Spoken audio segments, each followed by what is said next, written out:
Hello friends, नमस्कार आप सब लोगों को।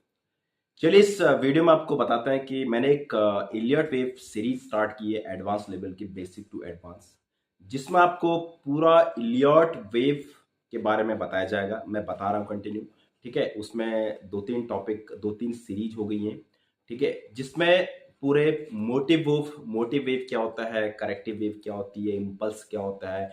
क्योंकि आप जैसे आपको पता है कि मार्केट पूरे इलियट वेव के थ्रू ही काम चलता है। तो फर्स्ट वेव कितनी है, सेकंड वेव कितनी होनी चाहिए, थर्ड वेव कितनी होनी चाहिए, फोर्थ वेव कितनी होनी चाहिए और फिफ्थ वेव कितनी होनी चाहिए, ठीक है।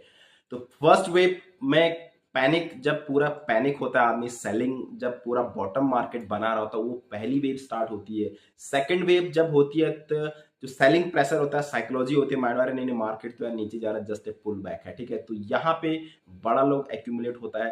थर्ड वेव हमारा पूरे पावरफुल वेव होती है, स्ट्रॉन्गेस्ट वेव होती है, जिसमें काफी कुछ तुम्हारा मीडिया बुलिश होता है, तुम्हारा रिजल्ट बढ़िया आते हैं, गवर्नमेंट बुलिश होती है, ठीक है। तो यहाँ पे स्ट्रॉन्ग बुलिश, यहाँ पे जो थर्ड वेव होती है वो बहुत ज्यादा बुलिश होती है।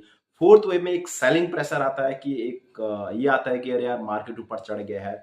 तो और कुछ फेयर ऑफ मिसिंग आउट में, जैसे कि रिटेलर लोग होते हैं कि अरे नहीं नहीं, कोई बता रहा है भाई अभी तो मार्केट ऊपर जाएगा, ऐसा है, ठीक है। उस टाइम पे मोस्ट कंडीशन में फिर मार्केट लास्ट वाला जो फेजेस होता है, फिफ्थ वेव होता है, मार्केट उसमें फेयर ऑफ मिसिंग आउट में चलाता है। और वहां पे तुमको डाइवर्जेंस क्रिएट करने को देखेगा, जैसे एमएसीडी दिखेगा, आरएसआई दिखेगा, तो वहां पर आपको डाइवर्जेंस दिखेगा।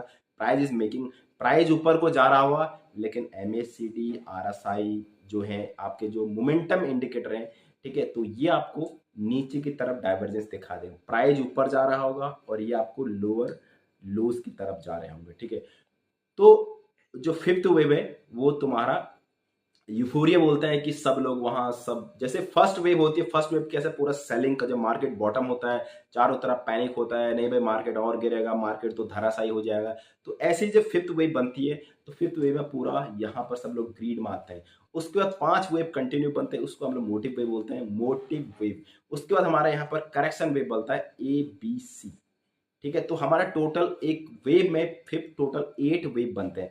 तो ये वेव वन क्या चीज होती है, वेव टू कितना करेक्शन होता है, वेव थर्ड कितनी लॉन्गेस्ट होती है, वेव फोर्थ कितना रिट्रेसमेंट होता है, वेव फिफ्थ कितना होना चाहिए, वेव ए कितना होना चाहिए, वेव बी कितना होना चाहिए, वेव सी कितना, जो उसके बाद हम लोग जब वेव A B C पढ़ेंगे, उसमें फिर हम लोग करेक्टिव में आते हैं, ठीक है। तो इम्पल्स हमारा 1 to 5 होता है, और जो हमारा करेक्टिव फेज होता है A से C होता है। तो जो करेक्टिव फेज होता है फ्रेंड्स, ये बहुत ज्यादा आपके बहुत ज्यादा टॉपिक्स है। इसको हम लोग एक दूसरे लेक्चर में काउंट मतलब